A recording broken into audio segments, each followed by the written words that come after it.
war in Gaza is now 6 months old. I think time for a wellness check. But as the war has grinded on, justice is beginning to seem more like cruelty. But not to worry. America, a shining city on a hill, is on the case. A great battle for freedom, and one governed by brute force. I think we all know who the brute force ones are. In this case, Vladimir. Know that America will call you out when you violate the basic tenets of humanity. Weaponizing food, using it as a tool, as a weapon in its war against Ukraine, it's unconscionable. Should not happen. It's unconscionable. Weaponizing food in Ukraine is not kosher, nor halal. Speaking of which, there is a literal famine in Gaza caused by the war. I assume America will also consider this unconscionable. Absolutely, we're concerned about that. No question about it. How about the free press? Ordinarily, we are strongly in favor of free press.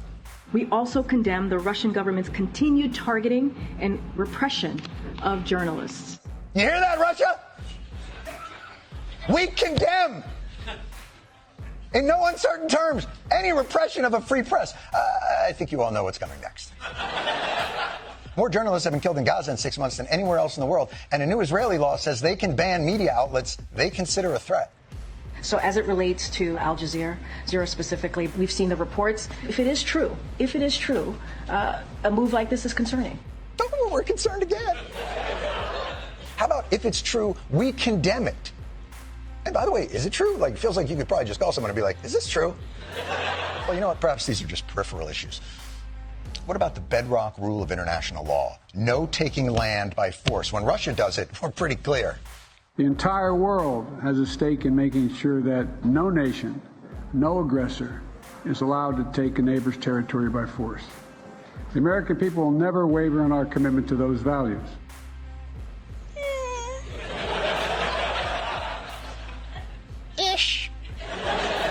See, this is where Israel's actions get interesting. Because you might say Israel's war is different than Ukraine's. Israel's responding to an attack and a hostage crisis. But in the midst of that, they pulled a little something in the West Bank on March 22nd that might be notable. As the US Secretary of State Antony Blinken made his latest visit to Israel, the Israeli government announced that it was declaring state land, nearly 2,000 acres of land, in the occupied West Bank. This latest Israeli appropriation is the largest land transfer since the Oslo Accords were signed in 1993. Let's see if America upholds its rule against taking land. I haven't seen the specifics of this, but anyone taking steps that makes things more difficult, more challenging this time, it's something that we have a problem with. You don't know about it. They did it the day you visited.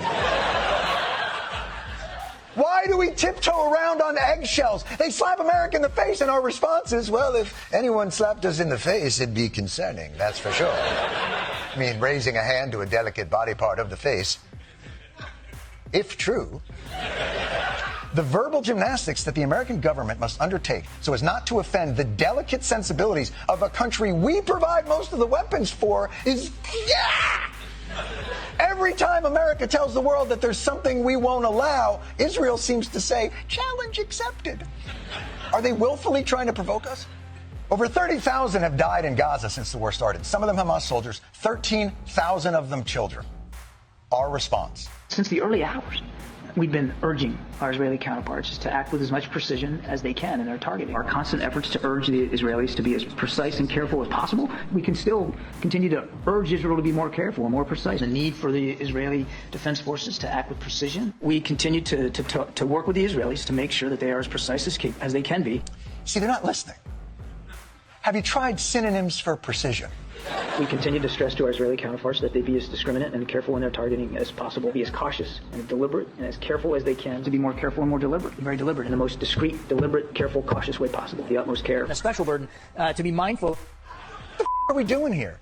The subtext of all this is America knows this is wrong, but it apparently doesn't seem to have the courage to say it in a straightforward manner.